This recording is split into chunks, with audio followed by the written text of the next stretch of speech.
Hello and welcome to the Self-Recording Band podcast. I am your host, Benedikt, and I'm here with my friend and co-host, Malcolm Owen Flood. How are you, Malcolm? Hello, I'm great, Benny. How are you?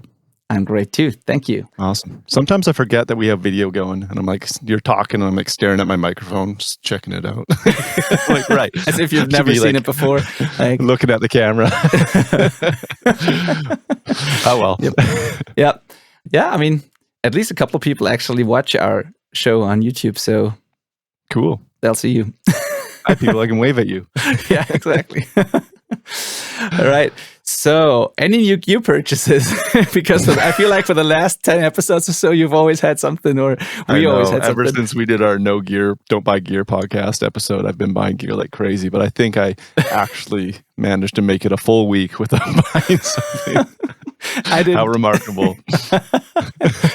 Yeah, I actually didn't, but yeah, I don't know. Yeah. Hey, actually, I saw a very nice looking gear purchase on your Instagram. Do you want to talk about that? Yeah, I think I shouldn't, but I kind of want to. So, yeah, I'm not really. I still don't know if that will stay or not, but I'm enjoying it a lot. So what I did is I was going back and forth. Like I couldn't decide if I want to add an analog mix bus or not. I had one in the past, and I got rid of it. Then I got rid of a couple of things that I actually really don't use, as I said in December. But for some reason, there was one thing I wanted to try on my mix bus that I haven't done before, and I don't know. I just wanted to try it. I just wanted to see it, wanted to try it, wanted to compare it, and if it's cool, fun, fast, and worth it, then I'll keep it. And if not, I'm gonna get rid of it again. But for now, I really enjoy it. And the thing is, I bought two 1073s, like clones, but really good clones. The Golden Age Premier 573 preamps. I've listened to a couple of 1073s in the past, and those were the best ones that I've liked most. They have like really awesome transformers in them. It's basically like as the original. And so I have these on my Mixbus now. So I go into the line input of those through the transformers, and I can add some nice saturation and soft clipping. And then they are followed by a really nice bus compressor by Smart Research, the C1 LA. So they make the nice. C1, the C2, and the C1 LA is their 500 version, which is one of the most versatile bus compressors that I've seen. It has a couple of cool features that no plugin that I own has. So that was sort of why I wanted to try it. And I really like the examples that I've heard of it, so I just wanted to give it a shot. And I'm still biased because I just bought it, so obviously I think it's cool. But I really think I hear something. I don't think it's worth doing that. If you're listening right now as a self-recording band, don't buy that thing. It's not worth it in your case. But in my case, I have an optimized room set up and everything. So there's I have pretty much everything dialed in. So it's all about the final couple of percent and details, So I want to optimize as much as I can, of course, and it's my job. So this is a different thing. But still, I'm not sure if I'm really going to keep it. Right now, I enjoy it. It's fun. It sounds great, but we'll see. So new Mixbus. Yeah, you really have to test hard and as much as you can within that return window, because when you first buy something, our brain just wants to justify it so hard. Yeah, and there's no doubt they're fun to use. We like grabbing knobs and seeing our meters move and stuff like that. Yeah. So the bias is totally strong. I get that. Yeah, totally. Yeah, and the thing is, I always try to find more than just one. I mean, no, how to say that? More than just one application for those things that I buy, or I want to get the most out of them. So with those 1073s, for example, I wouldn't have bought them just for the Mixbus because they can do so much more, and they wouldn't be worth the money just to go through the transformers, at least in my opinion. So, but what I do is when people send me stuff to mix and they've used their interface and they track really clean, sort of boring, safe signals that have no color to them, I have to do a lot in the computer to add character, to add vibe and make it unique. And what I like to do is sort of reamp those tracks like you would reamp guitars. So if somebody sent me a vocal and it's maybe a little bit harsh or cold, quote unquote cold sounding or digital sounding, whatever that means, but you know what I mean? Yeah. It's kind of easy to take the edge off a little bit and to beef it up a little bit by just sending it out of the computer through some nice gear, print, commit on the way back in, record that to a separate track, and then you have a new signal that sounds kind of like it had been tracked through an actual chain. And what I do with these 1073s, for example, is I can send out a vocal, send it through those, saturate it a little bit, then go into my distressor or something and record it back in. and then I have to do less in the computer. I just like that sort of workflow. I have it set up so that it's pretty fast to do. Yeah, and it kind of, I don't know, I don't have to do recalls, I don't have these things as inserts while I'm mixing, so I don't have to do recalls. I just print through them, commit, and use that in the mix. And if people want revisions, I can do that without having to reamp again, because I'm pretty careful with those reamps. It's just a little bit of character. It's like, overall shaping a little bit. And so with those 1073s, that's a really cool thing I can do. And also like cool effects, you can just use them as almost like you can distort them almost like a guitar amp. So yeah, it's just fun. And I try to do that a lot. And then this Mixbus compressor has some options that my plugins just don't have that I want to try. Like you can use it as a stereo unit, you can use it as a dual mono unit, but then there's this middle thing where it's called DC sum. I don't know what it really does under the hood. I don't fully understand it yet, but it's kind of in between. So you still have a solid center, but it's a little bit wider. And whenever something loud happens on the side, it doesn't duck the other side as much. So it's kind of in between linked and dual mono. And I really enjoy that right now, but we'll see. Cool. So. Yeah, that sounds very interesting. And I, again, like you said, haven't found a plugin that does something like that to the best of my knowledge. So very cool. Yeah, exactly. Now we'll see. All right. It's kind of a good segue into today's episode, actually, because we're talking about committing things on the way in and adding character to your tracks versus doing the safe thing and just recording clean, unprocessed signals, right? So what we're going to talk about today is how you can use your software. You don't have to buy hardware for that. How you can use your software, your DAW, like a hardware chain, and track both a processed, bolder, sort of more unique and exciting sounding signal and a clean signal as a backup. So you can do both at the same time. And you can do that using your software. You have to buy hardware. You can track through cool plugins and sort of recreate an analog chain that way. The reason why we do that is because we think, or I think, it was my idea basically, we'll see if Malcolm agrees, but I think that committing as you go and not leaving all the decisions for later can be more inspiring and fun. It's like something I just enjoy. It can save you time if you're fast doing that, and then you need to do less in the mix. It can lead to a more unique and sort of imperfect result, which can be more exciting. Can also be totally the wrong decision, and like you have to, like it's basically all for nothing. But it can lead to an exciting result. It's definitely going to be less perfect and more unique. It can save you CPU power. So if your computer is struggling when you have a lot of plugins going, by just printing through those plugins, committing on the way in, you have to do less in the mix. So it will save you some CPU power for later. I think it helps you learn quickly because you have to make decisions as you go. It's sort of a quick and fast, intuitive sort of workflow. You can learn how a chain sort of reacts and interacts, how the different parts interact, how the order of things, how if you change that, how that changes the whole sound and stuff. So we'll get into those details.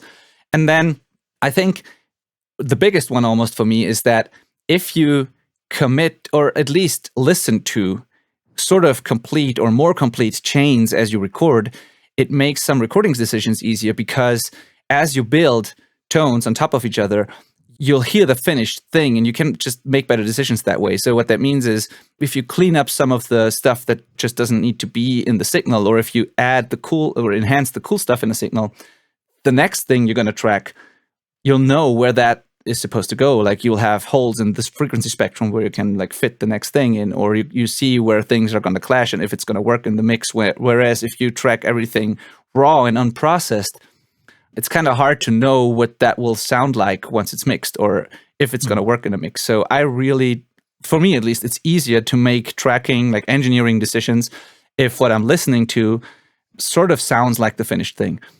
So we'll talk about that. These are the reasons why I think this is a cool idea and a cool thing to try. And we'll also show you, of course, how to actually do that. So there's two approaches, and we're going to talk about that. And you can do that. You can probably do that with your DAW. We'll discuss that as well. I know at least that in Cubase and Reaper it's possible. And for the other DAWs, there's at least workarounds. So yeah, what do you think about the whole idea, Malcolm? I'm totally on board. Yeah, no, I love. Yeah, no, that's something I say a lot. That's a Canadian thing, maybe. Yeah, no. How about it? So I had an intern. I called him Young Zach because my mentor was named Zach as well. So there's this cycle going of like mentor, Malcolm, Young Zach, hopefully a young Malcolm one day. But young Zach Thompson, when I was kind of showing him, like, we're going through some compression on the way in, and he was like, well, if you can just do it later, why would we take the risk now? And it was like, oh, yes, we always take the risk because our job is to make it sound like it's meant to, right? That is the whole point of recording. We're trying to record exactly what we want. And this, using plugins or hardware or, the right instruments and everything we talk about on this podcast, that is all of these decisions are with the purpose of getting it how we want it to sound as soon as possible. The sooner we get it, the sooner it sounds awesome. Yeah. Right? So this is just like the modern workflow for doing that. And I think a lot of people don't know that it's possible to do on the way in. There's actually a bunch of stuff in this podcast that we kind of talked about in our prep that I didn't know was actually possible because it's not really a built-in Pro Tools feature. That some other DAWs do have this feature, which is just very cool, I think. So yeah, let's get into the how. Okay, awesome. So yeah, I agree with what you just said, that we should. I like the sentence where you said, like, what did you say exactly? Like we want to record it the way it's meant to be, or it's meant to sound, or whatever you said there. Something like that. Yeah. Yeah, I really think that's something to remember. Like, there's no point in recording something hoping that it's going to sound good later. I mean, I get it that if you don't know what you're doing, you want to be safe, of course, and don't mess up the recording. But at the same time, yeah, you want to capture something that sounds great. And the sooner you do that, the faster the whole process will be, and the more fun it will be, because you're listening to cool, inspiring things as you go. So yeah, the how. So I work in Cubase, and Cubase makes that pretty simple because in Cubase you have normal, like, audio channels, you have effects channels and buses and all that, but you have input and output channels. By default, those are the ones with the red fader caps. And I think the input channels are hidden by default. I might be wrong. Maybe they're just hidden in my template now, but I remembered that it took me a while to discover them.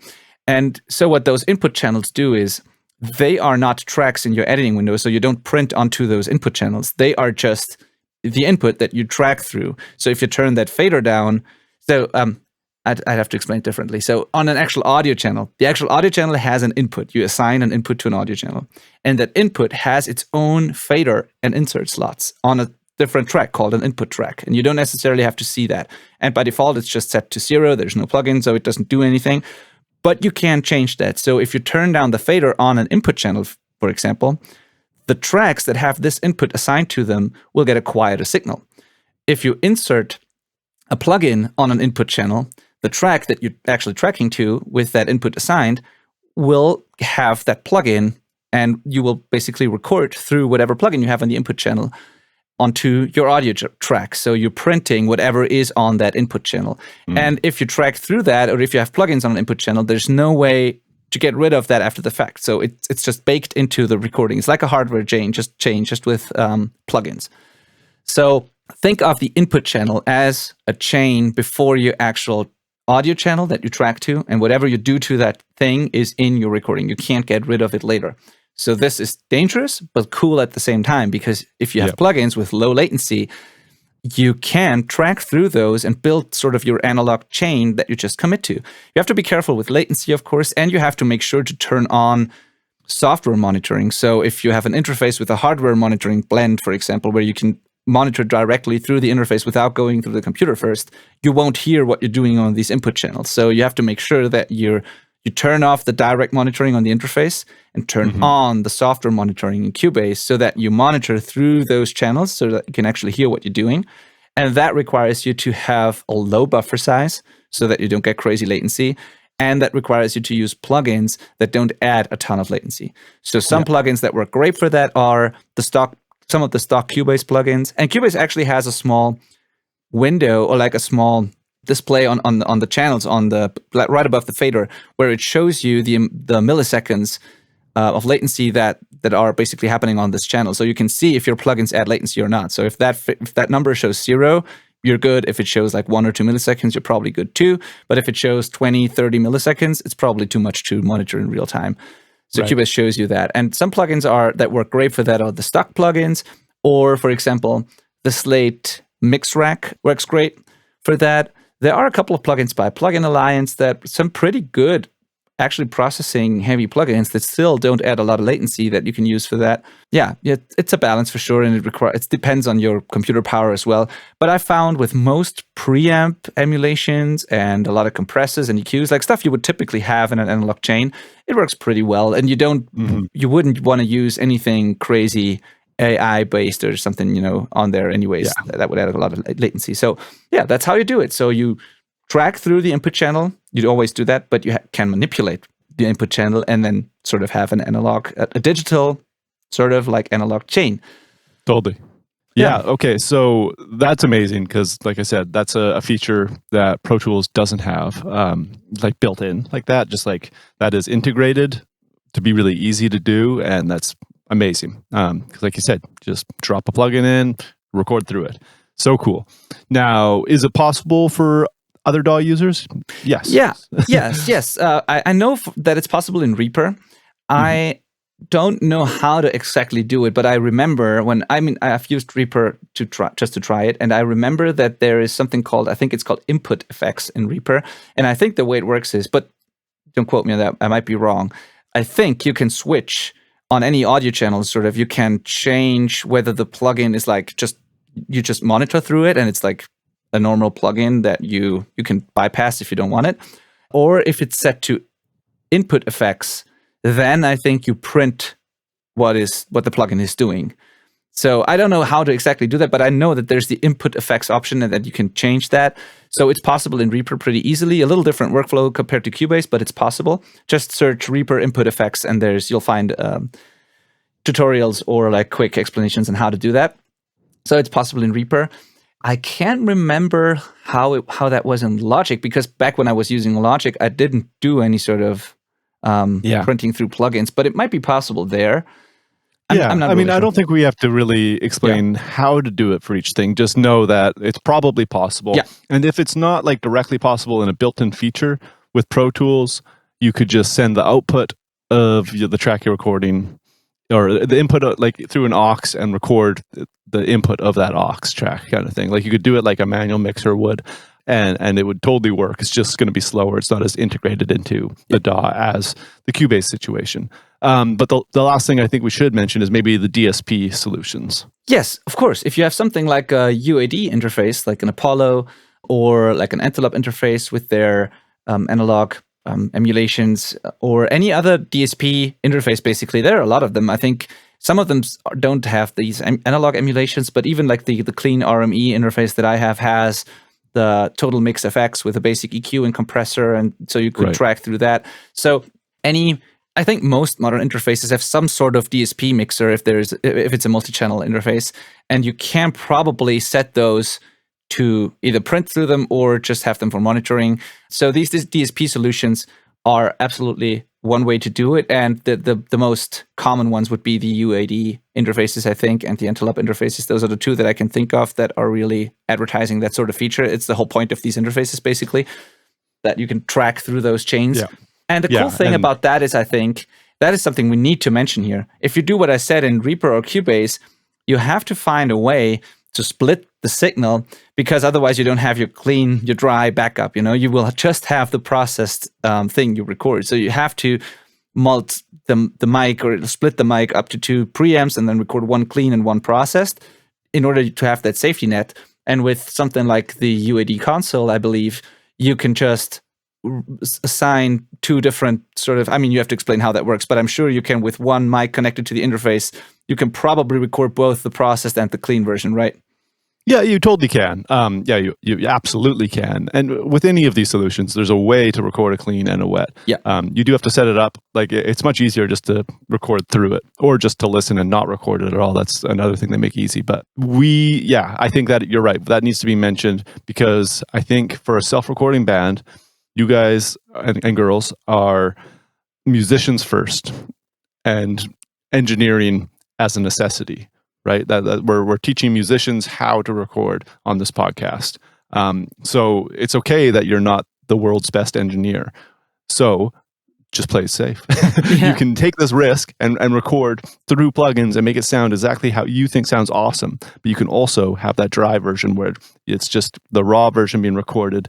And when you send it to somebody like Benny or myself to mix it, we have that choice. We can either run with what you did, be like, yes, we see the direction you're taking it, or we can be like, that was a ginormous mistake.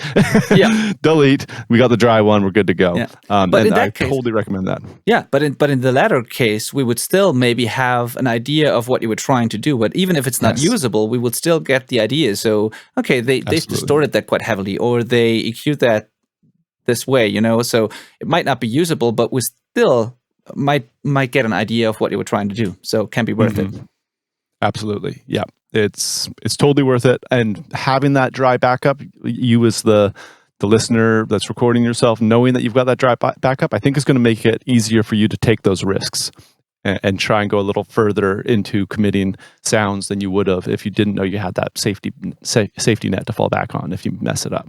Yeah. I want to go back to something you said, Malcolm, where you said you can always just listen to the chain and not print through it. So that would be, I think, the fastest way to do it in, say, Pro Tools that doesn't have the built-in feature to track through plugins. But when you do that, what you can do is you can just track to a track, have some plugins in there, monitor through these plugins. They don't get printed into your recording. They don't get baked into the recording. But after you've tracked it, you can just duplicate the track, remove the plugin on the plugin chain on one of those tracks, and then print the other one, and render the other one, and then you'd have a clean and a process chain. So that is always a workaround that works for every DAW. Even if you don't get the routing thing to an aux track and all of that, you can just record, as you always do, to a track, have some plugins on there just to monitor through them, but treat them like an actual recording chain, and when you're done recording, just print them. And then you have both the dry and the printed version. So that always works. It's just faster if you do the Cubase thing, but if it's not possible, it's totally an option to do it like that. Yeah. In my own production sessions, there's plugins all over the place on every channel, but it's because that in most cases I'm also going to mix it, so I don't mind leaving them there unrendered, because when I start mixing it, it's kind of just a starting point. I've got the sounds already where I want them. The computer's just running the plugins in real time. But when you're the band and you're going to be sending it to somebody to get mixed, you send those audio files, and if you haven't rendered those plugins, they haven't been processed to those audio files. So you've kind of lost all that work when you send it to somebody. So yeah, again, what Benny just said, render it, commit is the name in Pro Tools anyways. And it'll make a new track, and then you've got both. And very important, label one wet. Yeah, exactly. And ideally the other one dry. That every mixer in the world is going to know what that means. If same name, but one says wet, one says dry, very obvious. Yeah. So let's talk about the why bullet point. So why would you do that? Why can't you just leave the plugins on, monitor through them? So the first reason would be what you just said. If you export the tracks and you don't print them, the chains are gone, so nobody will hear what you did there. That's the one reason. But I think there's, as I said in the intro, there's a couple more reasons for that. Even if you don't send it off to another mixer, that are sort of worth thinking about, and that are good reasons to me to try that approach. So the first one is it's just more fun. It's just inspiring. And I think, to me, one thing I really like, I heard that, I can't remember where I heard that, but somebody I think it was some video, I don't know, but it kind of stuck, was the idea of when you mix, it's sort of like you're on a highway with your car and you completely ignore the mirrors, and you just look ahead, and you full speed ahead on the left lane, basically, and you just move forward. You don't look back. You make decisions, and it's just fun. And that way, you can do that without risk. You can just, if you make mistakes, you can always go back if you have to. But I really like the idea of just always moving forward and not going back and forth too much. So that's just a fun way of working. You just do something, you like it, it's cool. So don't question it. Just print it, move on, do the next thing, build your mix as you go. And what is your crazy highway called? the crazy the Autobahn? The Autobahn, yeah. Yeah, it's crazy. The mixing is cruising down the Autobahn. Yeah, exactly. Full, pedal to the metal, full on, that is how I think about it. And I really like that. I think it's cool to just not question yourself all the time, because often the intuitive first reaction to what you're hearing is often the right thing to follow, the right thing to do. So sometimes when you start exploring all the different options and going back and forth and listening to something too often, you kind of lose whatever the initial feeling was that you had. And so just being able to just move forward and print as you go can lead to really exciting results. And it's cool to just do the experiment and then compare and then just listen to what you have there and maybe do it on maybe pull up a mix that you did in the past and do it again and like fully committed to just move ahead and not undoing anything, and then compare the results. Right. And maybe you make completely different decisions. Maybe the whole mix turns out differently. So that's something I think is a cool experiment to do. I just like that sort of always forward mindset. And it's just inspiring and fun. You just move forward, you make progress, and it's not this tedious back and forth thing. So that is one reason to just do it. Always have the safety net, though. I mean, as Malcolm said, you're not the most experienced engineers probably, so there's the chance that you make a mistake along the way. So you should have that safety net. But if you have that, there's no risk. You can just do it. So that is Absolutely. The first benefit here. Would you agree with that? Totally, 100%. 100%. Cool. Off the top of my head, the second most important benefit, I think, for our audience might be the benefit your computer gets.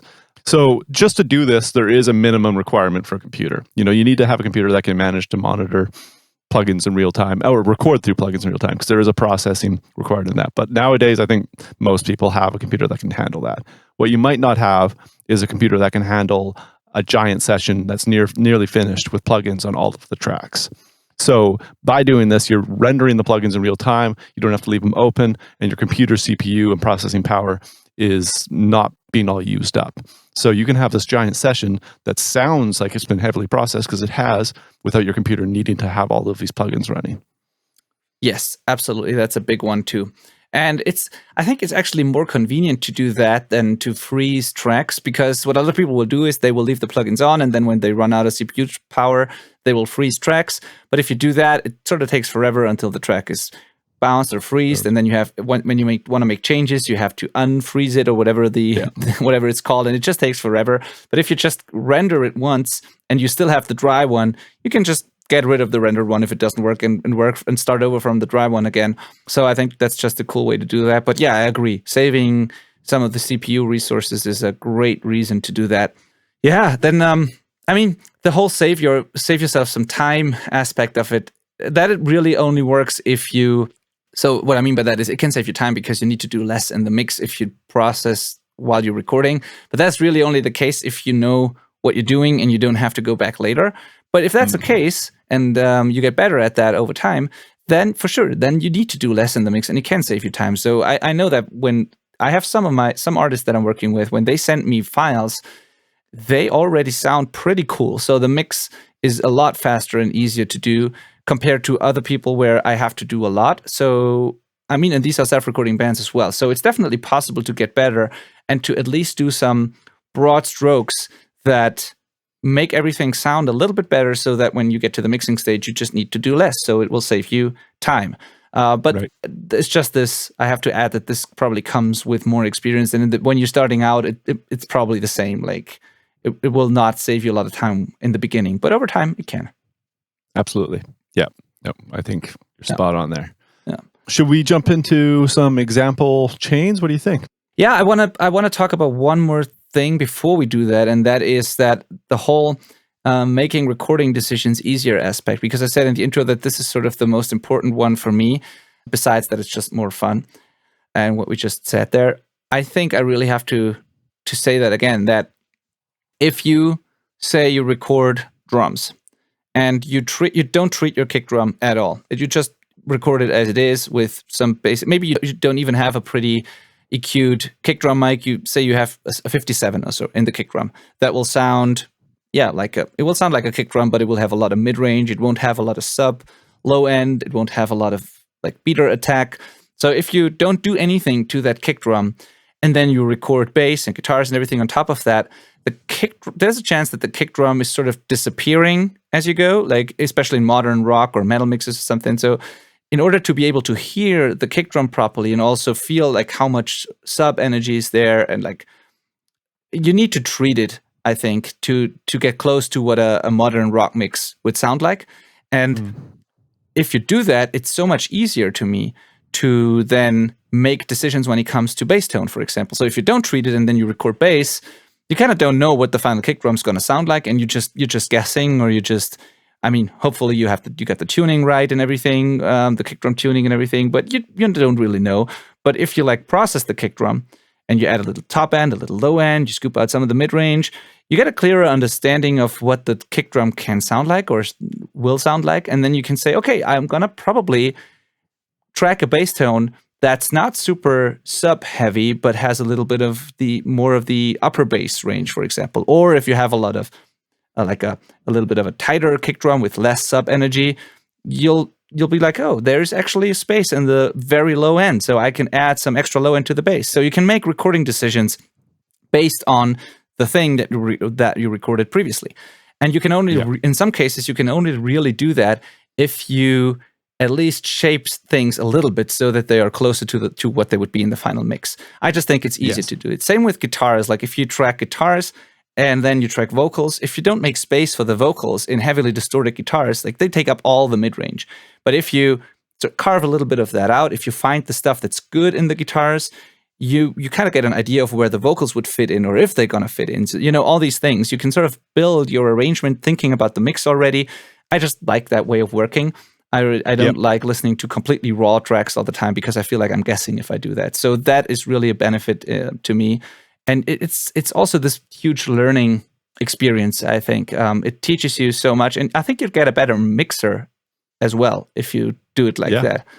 You become a better mixer and a better engineer and a better musician because it makes you think about how you play to get those sounds as well at the same time. Yeah. How can I change how I'm attacking the string with a pick to get that attack? And so there's no shortage of benefits to doing this. And I think it was CLA who's probably one of the most famous, he's definitely one of the most famous mixers, if not the most famous mixer. Yeah. And I think he said the job of the engineer is that every time he clicks play, it should sound like a mix. So that for the audience, the client in the room, they should be like, "Oh, sounds like a finished mix." And you wouldn't believe how true that is when you get into a room on a good professional production and it hasn't been mixed at all. They're still tracking, and you're like, "This sounds really good." Yeah, that is good engineering, and that's the result of incredible decisions being made all at every step. Yep, totally. Yeah, I totally agree. I think I was just looking up the CLA quote. I can't find it, but that was not a verbatim quote at all. No, but he said something like that a couple of times. But yeah, he definitely meant what you were saying. Yeah. Also, there was, I can't remember if it was CLA or TLA, maybe both. But there was also this thing where they said basically the same thing that you just said. I remember them saying basically every rough mix has to sound like a finished record, and this is exactly what you were saying. As you go, you just have to make things sound good, and there's no excuse to when you hit play and you have to explain why it sounds that way. There's something wrong, Yeah, so totally. Yeah, but we understand that it's different for somebody like CLA versus a self-recording artist. So it's not the same thing. But there's some things you can do, and it's important to realize that these people do it that way. You should be striving for it. Absolutely. Yeah.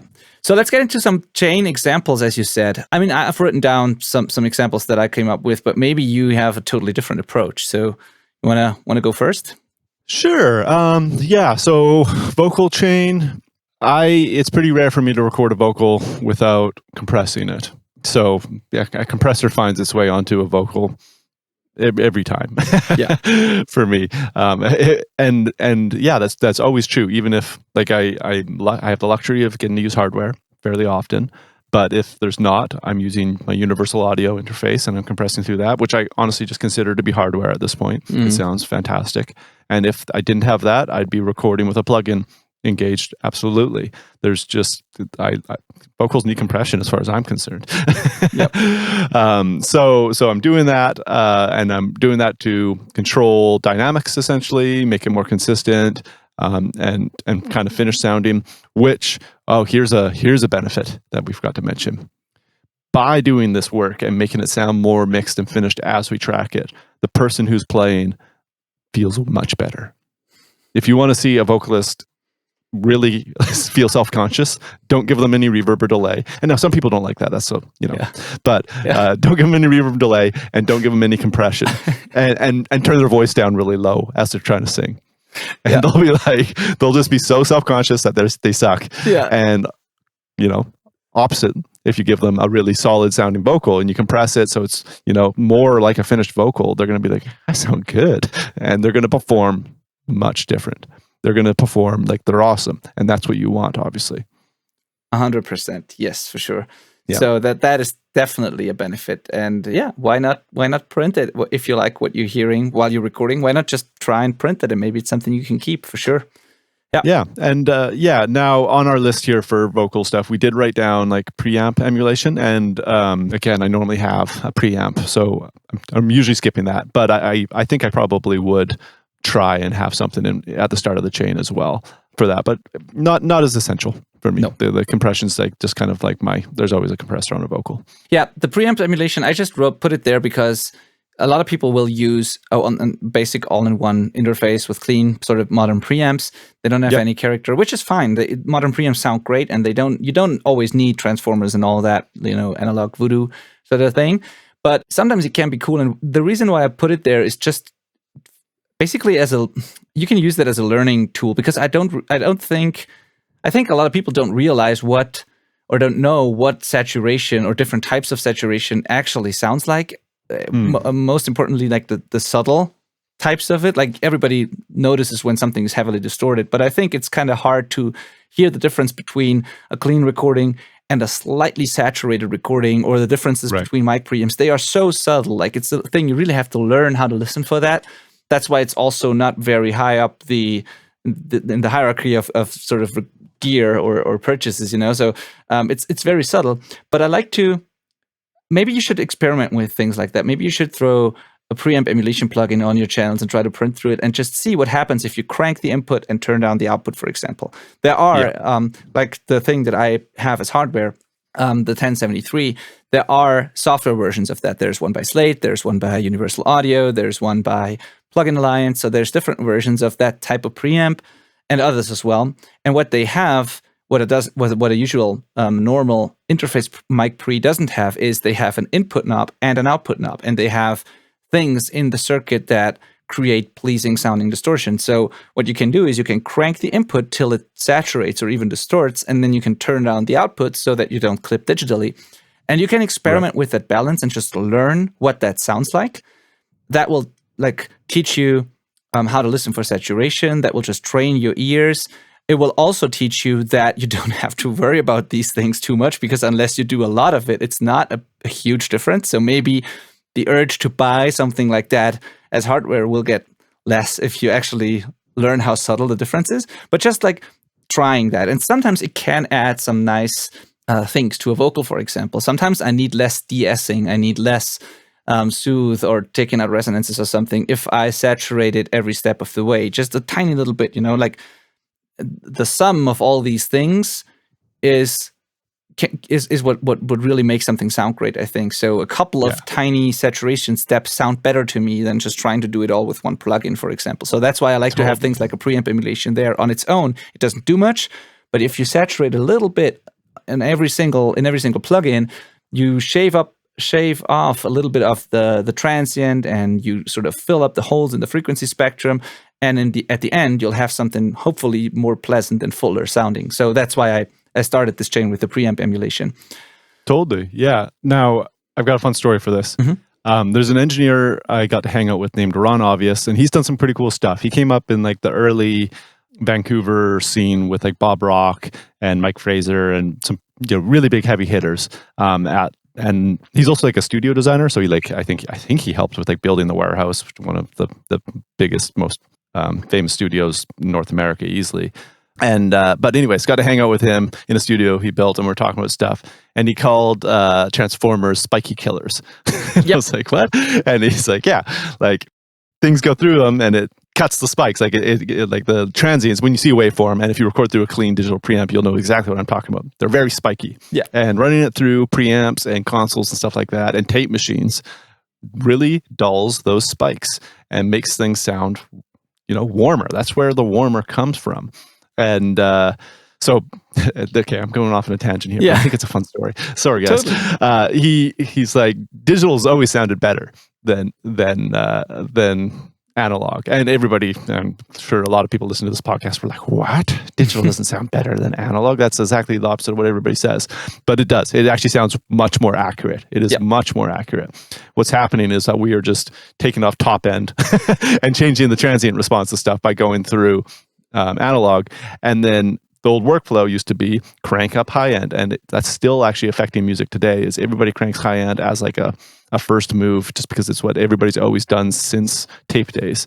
And it used to be like mandatory, because by the time it got off the tape head and then back onto the tape again, record onto tape and then send it out and then back onto tape again, it was like really dark. You were losing, and every time you ran it, you were losing to high end. So you're constantly boosting high end.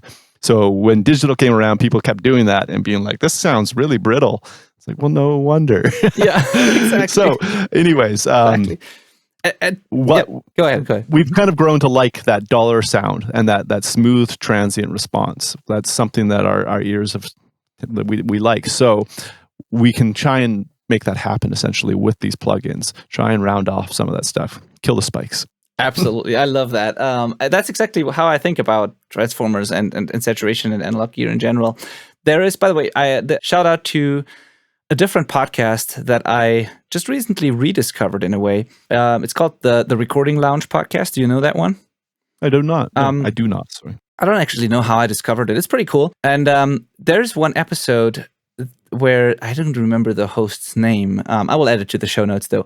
So there's this one episode that's called The Transient Life Cycle, where he explains exactly what you just explained there, where he just explains that every step along the way in a traditional analog chain, a tiny bit of the transient gets sort of shaved off, and we got used to that sound. So every circuit, every preamp, the console, the tape, and then the tape again, and the compressor and everything just changes the transient a tiny little bit. And we were just used to that. And if you want to recreate that, you have to do a lot. You can do that in the DAW for sure, but you have to do sort of more. And the analog stuff did that sort of automatically for us. It's a pretty interesting episode because he explains in much detail, and I think he does a great job at explaining that, what actually happens there.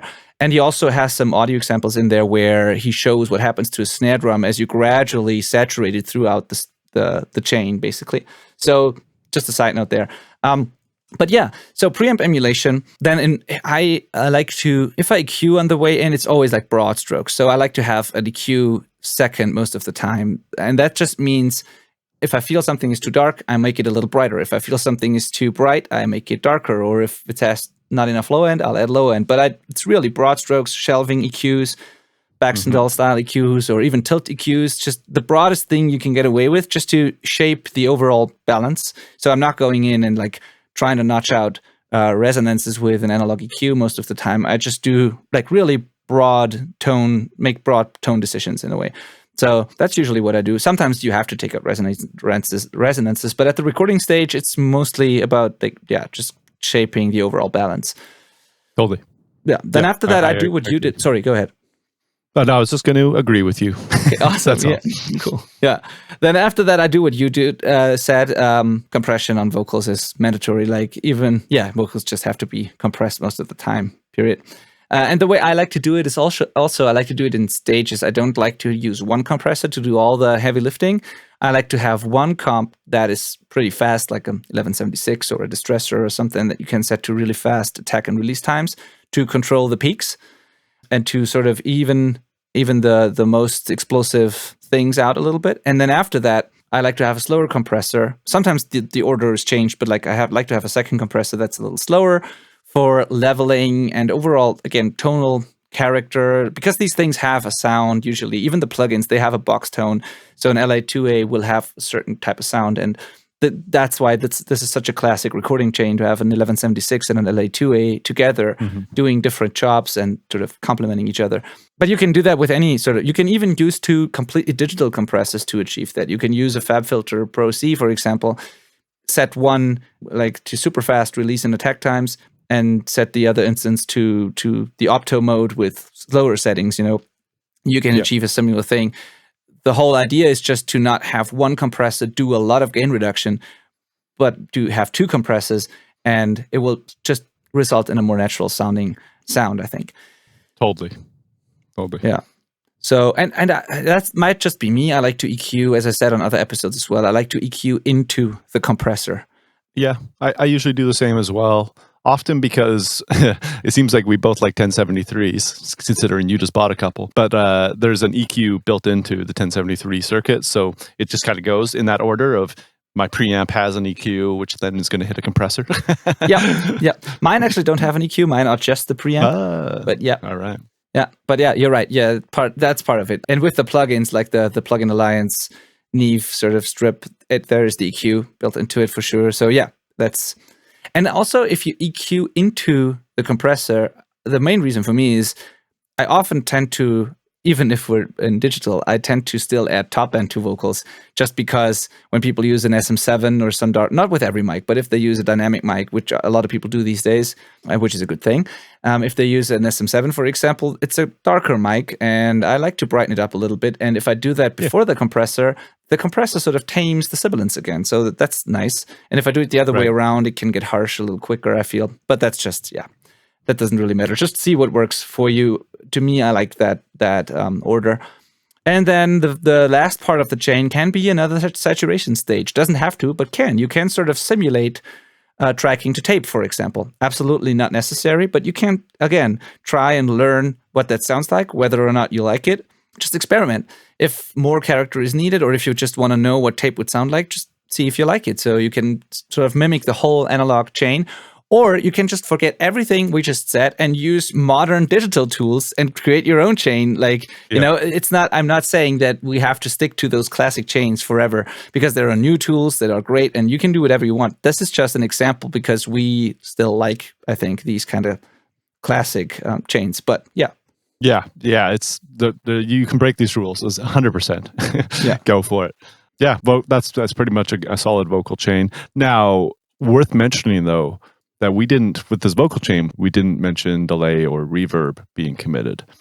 And that is really the exception, I think, is that modulation generally is better left till later in the process, because it just changes so much as all the other elements come into play. And things get louder. So all of, like, say you have a quiet slap delay or long, repeating delay that goes on and on, but you can barely hear it. It's really quiet. Later in the mix, it's going to be a lot louder because things get squeezed, and that could become a problem. So those things, better off left alone. And again, you're welcome to have multiple versions. You could send us a really wet version that's got all of these crazy delays and reverbs, and you're like, this is the vocal sound. And if we don't like it, we can try and recreate something like it later. But just generally, that's not really a good thing to commit on the way in. Yeah, 100% agree. It's a different story with the next example, because when we talk about guitars, a typical guitar chain could have something like delay or reverb in the chain, because that's what you would do when you have a reverb or delay pedal in front of your amp. And I think the main reason why we want to do that on a guitar sometimes is that it changes the way we play, the interaction with the amp. So if we listen to an obvious delay, there are some parts that we can't even play if we don't hear the delay. And it's just part of the sound. The amp reacts differently. The amp saturates the delay throws as well. And it's like this interaction that just, I don't know, it's just, and some guitar specific effects just also have a sound, and they can be mono because they go through the amp. So it's a different thing compared to classic vocal effects. Right. Yeah, it really is. It just, guitars have to be how they're meant to be. Yeah, just imagine like a Fender Spring reverb, for example, or something. Like, you can't really add that after the fact. I mean, you can get close to it, but it's a different thing. If you actually track the thing coming out of the amp, it just sounds different. Yeah. Now, the only pushback I'd have on that is there is a type of guitar sound that is like uber digital delay, like 30 Seconds to Mars, or some, I don't know, maybe not U2 stuff, but like that. Mm-hmm. There's like these like uber stereo in the digital environment delays, things bouncing around, changing pitches and stuff like that. That stuff usually needs a lot of tweaking, kind of thing. But you almost do need to provide a wet version as well, So I don't know, maybe I'm not really sure where I stand on that, but make sure the mixer knows what you're trying to do. Yeah, I agree. I agree with you. So yeah, a simple guitar chain, pedal and amp sim. So let's pretend you don't have an amp and you really want to keep it digital, but you want to mimic the actual chain. So there would be a pedal and amp sim which could be a separate pedal plugin. Some amp sims have pedals built into those. And the cool thing is, as we often mentioned on other episodes as well, you can use anything as a pedal in the DAW. That is the beauty. You can use your delay plugin or any sort of crazy plugin that you like in front of an amp sim and treat it like a pedal. That's something you can't do in the analog world, which is super cool. I really like to do that when I reamp stuff. You can create sounds that are just not possible in the analog world because there's like limitless possibilities in a DAW, and you can use any plugin in front of an amp sim and just see if you like that. Go nuts. Yeah. It's so much fun. Yep. Every time I do it, I'm like, this is so awesome. And I'm honestly so excited for the future of amp sims because already they're so good, but there's just going to be more that are just like, it's going to be so good. Next up is going to be a good IR. I don't know where you stand on that, Malcolm. I still think that even the best plugins, like the neural DSP ones, for some reason, I like some external IRs better than their built-in speaker simulations.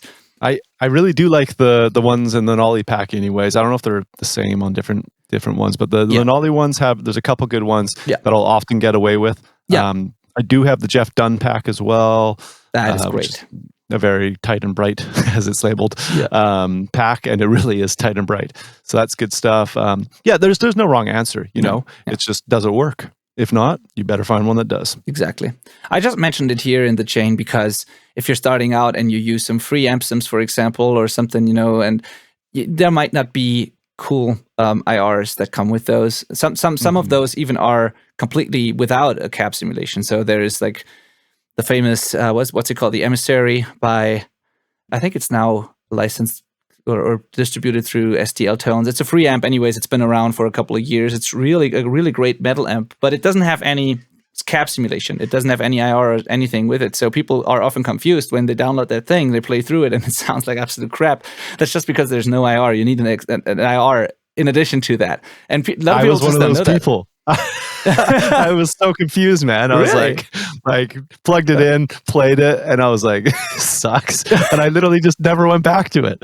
That's hilarious. It sounds super cool with the right. It's like a really good thing. That's why STL offers it now. They offer a free IR loader and that plugin as a pack because that plugin is really good. It just people didn't realize that it didn't have any cab. So that's so funny. Yeah. I was like, I don't get the hype. This thing sucks. But I'm an idiot. That's why. That's so. In case you're using something like that, just remember you need a good IR or any sort of speaker simulation. Then again, the same thing. You can use a preamp simulation. You don't have to. You can. You can EQ if needed. And then there's something, I don't know what you do there, Malcolm. Do you use compression on guitars a lot? I guess it depends on the tone, but I like, especially on like crunch or cleaner tones, like not full on distorted tones. Right. I like compression, like an LA3A style for some extra sustain and consistency. Can be really cool. Usually when I'm using compression on the tracking stage, it's before an amp. Rather than after the speaker. And that usually holds true. So yes, that's my answer. Here's a little side note and a very valuable little nugget here. If you feel like you're using too much gain, but when you turn down gain, you lose the sustain in your palm mutes, and it's like it just sounds weak, and you don't know what to do, which is the case for a lot of people. I know that this is a real struggle. People always tell you to not use too much gain, but then you turn it down and it doesn't work anymore. The way to solve that is to use a compressor before the amp, because that way you get all the sustain back, or a lot of the sustain back. You get the sound, like the thing in between the palm mutes, so where the tone just doesn't die off.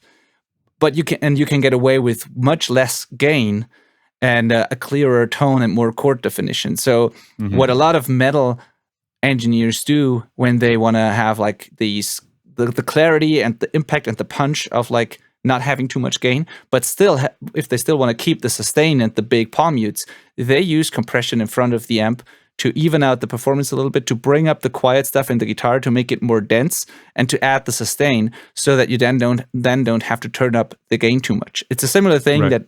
That's also why we use tube screamers and stuff. It's partly for that reason, because they compress the signal a little bit. So this is a little secret, and it's so powerful. Like when just try that. Also on slightly distorted or crunchy leads or something where you play single notes that have to ring out long and you don't want a lot of distortion, but then they die off too quickly, just try a compressor before the amp and you'll find that the notes stay longer, the sustain is longer, and you don't have to go crazy with the distortion. Totally. Yeah, that's a great tip. Squeeze that signal before it goes into the amp. Lovely, lovely stuff. Yeah. The next thing would be EQ, and I love EQ in guitars. There's really no wrong place to do it. You can EQ the DI before it hits the pedals or in between pedals or before it hits the front end of the amp. You can EQ on the amp sim, obviously, or on the hardware amp, whatever you're doing. There's EQ there, which is always nice to play with. And then you can EQ before the speaker or after the speaker. Like, there's really no wrong place to EQ a guitar, but I do often. I would actually, I guess, if you're considering the EQ on the amp, I would say I always EQ guitars. But and also there's EQs on pedals sometimes. A tone knob is an EQ. So yes, there's always EQ happening in a guitar chain. Yep. That being said, that might just be me, but I think that especially high gain guitars don't take additional EQ after the amp very well. So I do as little as I can get away with. So I try to get the balance with mic positioning, choosing the right IR, EQing the amp, rather than doing a lot on the EQ after it's been recorded or even in the recording chain. I just don't usually, for example, if I want to make a guitar tone brighter, most often I don't like the way an EQ sounds like when you brighten up a guitar that's already been recorded. I prefer to make it brighter by just moving the mic or changing the IR or maybe cranking the presence knob on an amp or something like that. That usually sounds better to me than just applying a shelf EQ after the fact. Sometimes it can work well. Cleans, I think, take EQ much better often, at least to me. So yeah, no, I'd agree. I think my favorite place to EQ a guitar is before the amp. Yeah. EQ in the DI signal seems to have the best result to me. Agree. Yeah. Cool. All right. And then again, you can use saturation again, which is really cool on guitars sometimes. You have to be careful because you can get fizzy and weird. But also, I feel like sometimes saturation is better than compression on guitars. Compression can lead to weird pumping that you don't want sometimes, and saturating it a little bit can give you more consistency and density and energy without the weird pumping. And sometimes, again, it's the spiky killer where you can, by saturating a guitar, you will even out the nasty resonances a little bit and the whistling and the stuff you would notch out or you would use Soothe for. You can get rid of that or tame that a little bit by just saturating it. So there's this weird thing where you can actually fight distortion with distortion. So sometimes when something sounds too distorted or too resonant or whatever, distorting it even more can sort of even it out and make it sound less aggressive, actually. So I always think of it as there's these peaks in the frequency spectrum that just stick out, these resonances. And by saturating the signal, the loudest parts of it, at least in my mind, that's what's happening, are sort of chopped off or tamed a little bit. And the quieter stuff in between those resonances gets like enhanced a little bit. And so you fill up the holes in between those peaks, those resonances, and it gets a little denser and just smoothed out. So if you overdo it, you'll end up having like white noise, basically. But, there's this in between where it's not just noise, but also not the aggressive, pokey thing that you started with. So that's at least how I think about it. Yep. No, that's how my brain processes that idea as well. So cool. That's how it sounds like it's working anyways. So yes, 100% can really just kind of like fill it out. Yeah. If you've ever tried the red button in the middle of the Dan Korneff Amplified Instruments Processor plugin, that does exactly that, and it does it in such a beautiful way. So you just push that button, and it immediately does what I just tried to explain, and so I love that thing. Me too. Yeah. Cool. Go-to for guitars. Yeah. All right, so those were 2 examples for chains, and we could go on and on with other examples, but I think you get the idea. You can just do what you would do in the analog domain, or just, you don't have to keep it that simple. You can always experiment, try weird and crazy things that inspire you as you perform, as long as you have the backup dry track, sort of.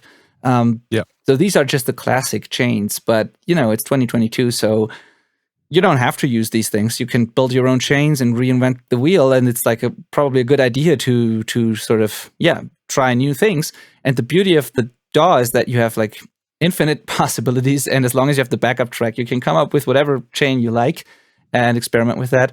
So yeah, these are some final thoughts. I mean, There's probably one thing. Yeah, there's probably one thing I need to add. I was thinking about if I actually want to say that, but I think I have to.